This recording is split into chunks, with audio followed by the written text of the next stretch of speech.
Hi, we're on lecture 1.4 and looking at example 6 of the SAGE-based course on Monte Carlo methods. This video is about truth statements and Boolean values in SAGE. Consider statements like today is Friday, or 2 is greater than 1, or 1 equals 1.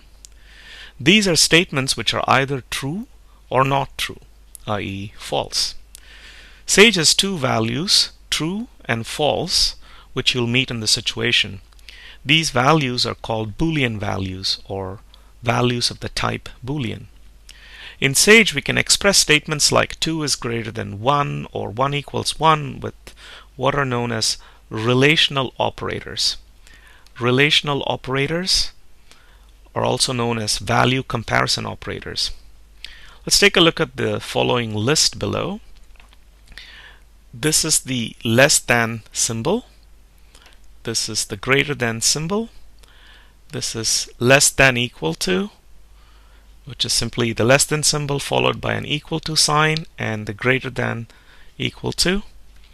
And when you put an equal to followed by an equal to, it's asking whether something on the left is equal to something on the right of this double equal to symbol. Similarly, when you put an exclamation followed by an equal to, this is asking if something on the left is not equal to something on the right. Let's try some really simple truth statements, such as this. I'm asking if 1 is less than 1, and SAGE says, nope, it's false. That statement is false. And if we evaluate the following statement, that 1 is less than or equal to 1, then SAGE says that is true, because 1 is equal to 1, therefore 1 is less than or equal to 1. We can use these operators on variables as well as on values. Again, try assigning different values to x and y, or try using different operators if you want. So first we are assigning the value 1 to x.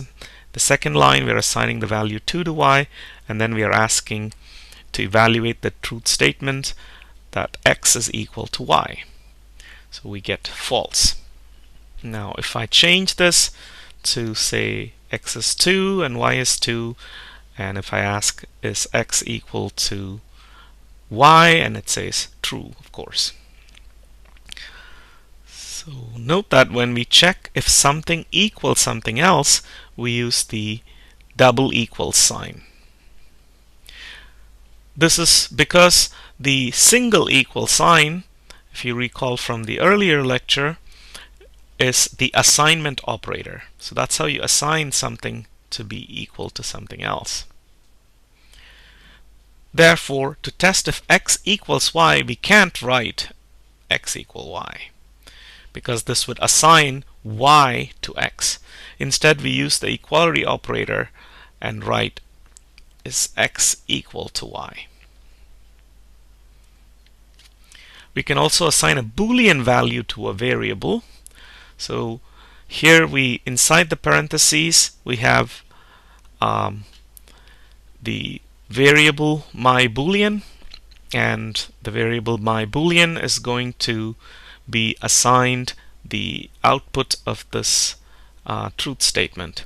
So let's go back and make this as it used to be before.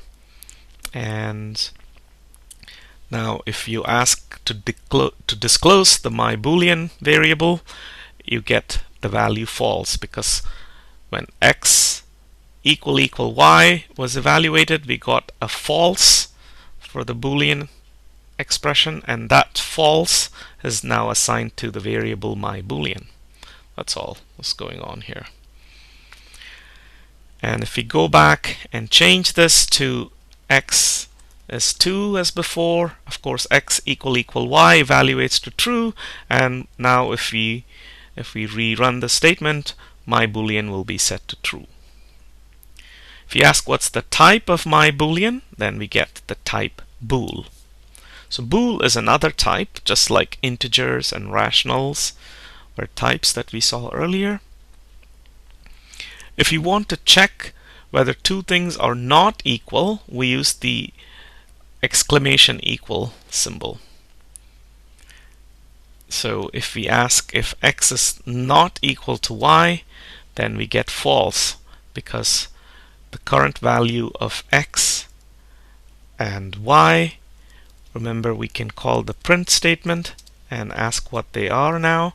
So x and y are both 2. Therefore, by asking if x is not equal to y, you get false.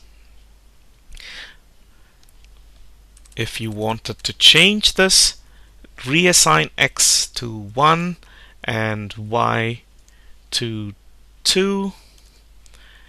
Now we reevaluate this, so let's also print x and y once again. If we did this reassignment and then we evaluated this, of course we will get true, because now x is indeed not equal to y. So this statement evaluates to true. This is a good time to pause the video and go through the set of utries. Please read each line and do what is asked of you in the cells below. Once you've gone through the utries and familiarized yourself with relational operators and Booleans, we will move on to example 7. Example 7 is about mathematical constants. So Sage has what are called reserved words that are defined as common mathematical constants. For example, pi and the Euler constant e behave as you would want them to. And so when I evaluate the cell, I get the output of the first print statement, which is saying pi is approximately equal to the value of pi evaluated to some number of digits. And again, the second print statement is simply giving me the value of e up to some digits.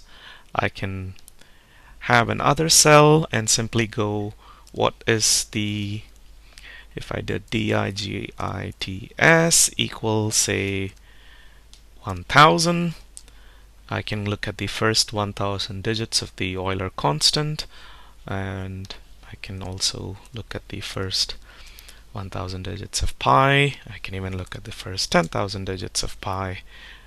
But we don't want to look at too many more digits of pi, because that will probably crash our server. Anyway, this is a conclusion of lecture 1.4, and the next set of material is going to be about sets.